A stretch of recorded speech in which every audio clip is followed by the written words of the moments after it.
What's up, Bandidos? Today I bring you a Albion Cavalry LMG build with Hailey. I've been using it solo in 400% infiltrations ever since they buffed Albion Cavalry. You're gonna love this gun. Let's do this.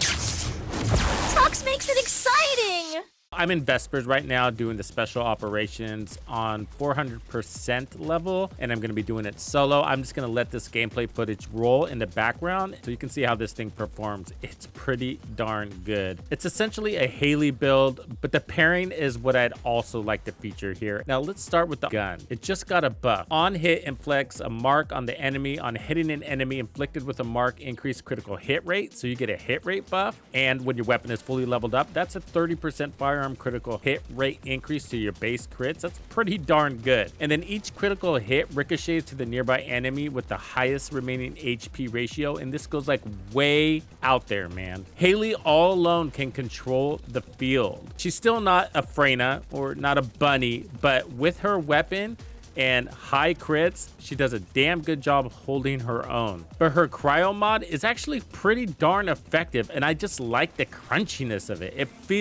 It's just got a satisfaction to it, and I just love that burst that it does. But this one leans a little bit more to the gun because the Albion Cavalry gun's got a status effect. So the ricochet bullets are gonna stun that enemy. And so you have a debuff, and you can play off of that debuff, and that's exactly what I'm doing on this build to power her up even more. It gives the user more speed, and she needs it, right?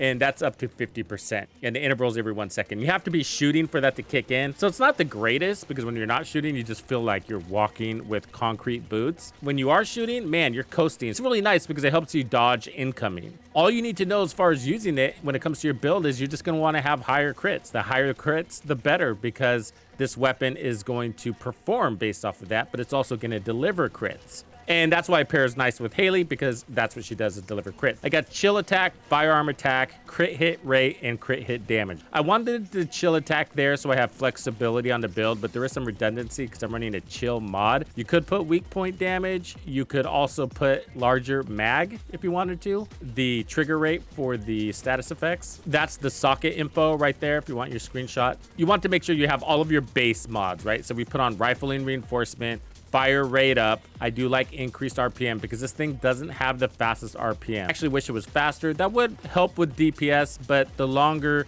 you're shooting, then the more speed boost you have, but I'd still like to have it faster. So better insight is the only crit chance I needed to put on this weapon in order to get it where it needs to be. And then better concentration priority, and then expand weapon charge. That's going to give you a bigger magazine. You can put another expand mag mod here, but I felt like a faster reload worked better, especially if you're doing some of the hardest content in the game solo. You don't want to get caught too long with the reloads. And then action reaction, of course, mega firearm attack, chill enhancement, and it's not just the element I'm looking for, it's also the freeze, the frostbite. We're playing into the frostbite. And then sharp precision shot. You can go mental focus. It's gonna slow you down a little bit, and it's only 150 stack. I like this one because I also wanted the RPM lift and the recoil, because we nerfed our recoil, and I do want to land some of those shots on the head, and also just have general more control. It just feels better. This weapon is, you know, it has that LMG feel to it where it scatters a little bit on you.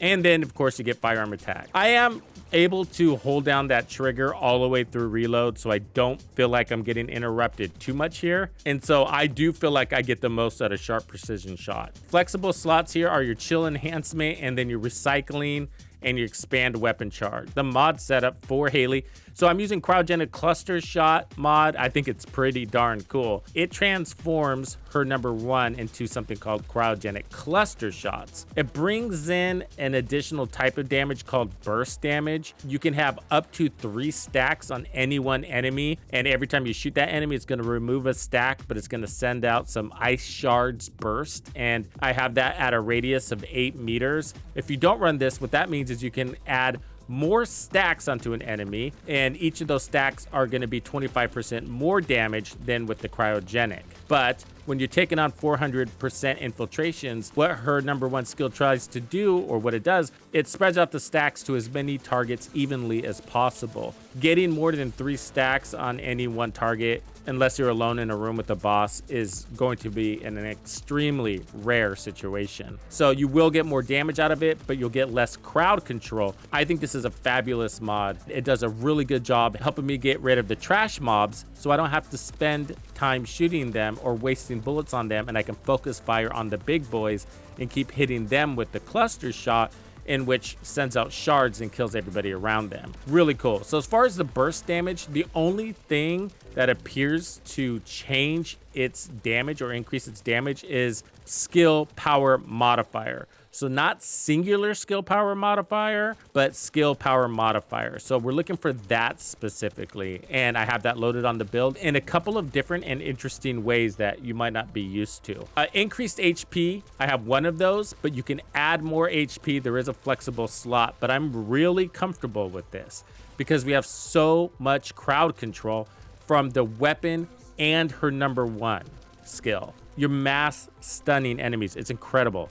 And then HP collector is what's helping me not have to run so much HP, because killing in an AoE fashion, so all those indirect kills from Albion Cavalry or the splash damage from our chill skill number 1 is all aiding with my HP collector. You can add more HP. I did it with and without more HP, and the performance was basically the same. She runs chill and singular, but we're not going to use her singular because all of her skills that are based off of singular are strong enough for 400% infiltrations. There's nothing we need to do there, but we are going to run chill. We need the element, and we also need a little bit of that cooldown. So I'm going to run focus on chill, 77% chill damage and 6.1% cooldown. But now what we're going to do is load up the burst damage for her cryo shots, and that requires skill power modifier. There's 2 ways to get big chunks of that. So skill simplification is amazing for that. It's giving us 85% skill power modifier at a cost of 25% of our max MP bar,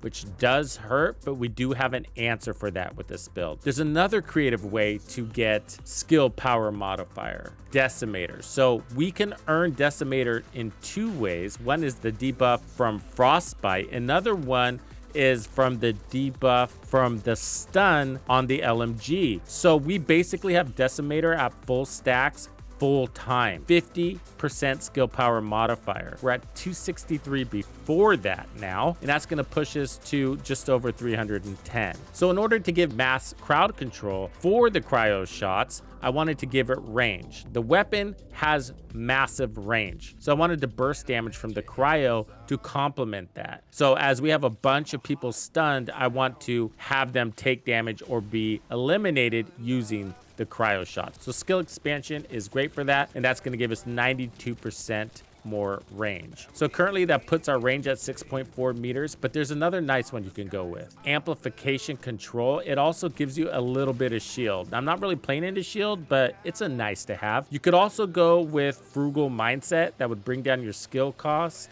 and give you range. But I went ahead and took the wider range while taking some shields. And that puts us at 8 meters radius out of a maximum of 9. I wanted my weapon damage to be just a little bit stronger. And that's why I'm running shot focus. This is giving us 15% more firearm attack. Yep, that's right. So we're leaning a little bit more into the LMG than the skills on this build. However, we're using the full kit. That is giving us a cost of skill power modifier at 15%, but I'm okay with that because the LMG is just doing so much more work than anything else. There's hyper focus. I like the idea of hyper focus. That gives you more critical hit damage and then more skill crit damage too. 12% crit damage on Hailey isn't that meaningful because she's rolling heavy, bro, with those crits. For the cryo, it's a little bit helpful. I mean, I like it, but I'd way rather have decimator. You know, that's 50%. They're both under that arcade tech category, so you have to make that choice. I choose decimator. So hyper focus just isn't strong enough. Okay, so next we need to think about our resources. For that, we're gonna use maximize conservation. This is a really important mod on Hailey. You want to keep her number 3 skill, which is called Cold Fury. That's where all her damage is coming from. So you want to keep that up full time, and it's got an MP cost. There's no real duration to it. The duration is her MP bar. So this is eating a little skill power modifier, which is why it's important we have so much skill power modifier, but it's decreasing our cost at 35%. All right, the last one, it really is a flexible slot. It's one of 2 flexible slots. I just decided to run Nimble Fingers. That's going to give us 25% cooldown, and that helps with her number 1 and her number 2 Storm Snare craziness. And I do use that at every opportunity, especially against the bosses in the boss room. That's where I use it mostly. And it is helpful having a faster cooldown for those clusters. The other flexible slot ended up being amplification control. So between these two, you have a lot of room. If I had to make a choice, I would keep the range. And if you wanted more HP, then replace your cooldowns with HP. Where's her HP right now? It's at 10,000, and it can be so much higher. If you put an HP mod there, that'll push you to 17,000 plus. So that's pretty darn good. So for the reactor, you're gonna want chill and singular. And then I have chill skill power boost and then skill effect range. You could also have some cooldown there too, but range is nice with her cryo shots. Here's where things get really interesting and where you have even more options, and it actually changes the build. Right now I'm showing you Polar Knight, but I ran another set for the last week and I go back and forth on which one I really like better. I can't decide, but Polar Knight is gonna give you more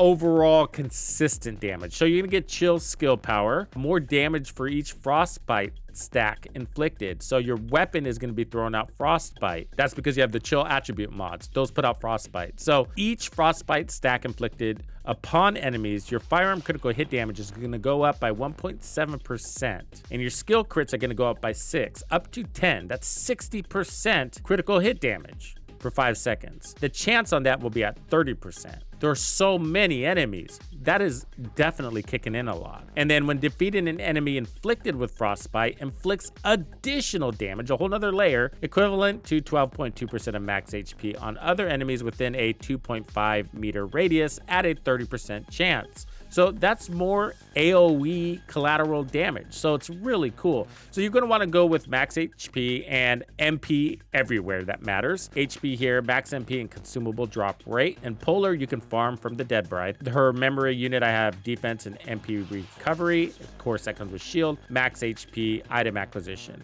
So I felt plenty healthy around 10 million, and I did push this up to 17 million. My survivability was the same because most of this playing solo is strategy. And when you're playing in a group, 10 million is fine. The other set that I ran and I really liked and was really unique is the Bravery set. This one is going to give you HP recovery and max shield, which is a little helpful. It's the 4-piece bonus. So skill duration at 6.6. That's going to help your cryo. The freeze lasts a little bit longer, but 35% chance to reduce a random skills cooldown by 1.63 seconds each time an enemy inflicted with stun is defeated. Guess what inflicts stun? The Albion Cavalry LMG. And you're talking hundreds of enemies inflicted with stun, and you're defeating them like multiple enemies at once. You're focusing on one target and 5 stunned enemies are dying at the same time. And so that's throwing 1.63 seconds cooldown your way constantly. When I was running the Bravery processor, it allowed me to not put on any cooldowns on the build. Focus on Chill was the only mod that had cooldown at 7%, but I didn't put any cooldowns on any of the other mods, partly because her weapon does so much. I didn't have to overly rely on the cryo shots, so whatever cooldown I had was enough. But with the Bravery set, I would say easily that I was doing about double the cryo shots. The downside of the Bravery set is that it comes with a lot more shield. So even if you add on that extra HP value, well, you're basically going to need to. You're going to get rid of the cooldown, and then you're going to be required to put on an HP mod to keep your HP value. It puts you at 9.7, 9.8 thousand. So that's less than what we have here. But if we put the HP mod here, it jumps us up to 17,000. So with the Bravery set, basically, you're going to have half the HP, but double the cryo shots. The performance is basically the same. I would say the Polar Knight is probably the safer and more effective route. Have fun with this one. Catch you on the next one. Thank you for hanging out with me. My name is Tuxedo Bandido. That's Tito Bandido. One and only. And this was another episode of The First Descendant. If you found this video helpful, subscribe, like, and turn on notifications to ensure you don't miss out on the fantastic experiences waiting for you in The First Descendant. And if you like videos like this, check out the one I have recommended for you right here. If you have anything you want to see covered, be sure to let me know in the comments below. And thank you to all the channel members and donors who make everything possible. Tux Nation wouldn't be without you. When you buy or download anything for the first Descendant, be sure to use Tux's creator code to support the channel. Easy peasy.